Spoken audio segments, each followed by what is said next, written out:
looking for a good life. We just wanna be alright. Try to force the hands of time. Half term is over, which means that youth and kids activities are back this week. Leave me back! But who said this was a race with winners and losers? It's a wonderful life.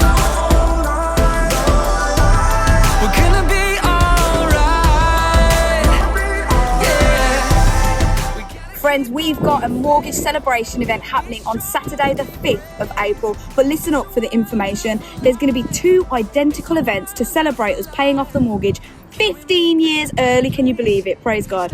So the first event on that day will be from 1 till 4 and the second event will be 6 till 9. Like I said, they're exactly the same, but the event is a ticketed event, free of charge, but you must ticket on because we've got 150 tickets available for each event. So if you want more information, head to our website or have a look on social media for those sign up links and on Church Suite for you to sign up and secure your place to come and celebrate with us what God has done. Whoop, whoop.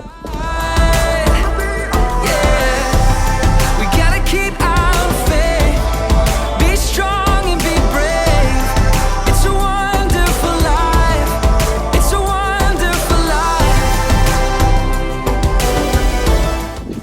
So that's all for XL News, guys. But don't forget, this Wednesday evening at 7:30 is release. So join us on Wednesday for that. Have a great week, guys.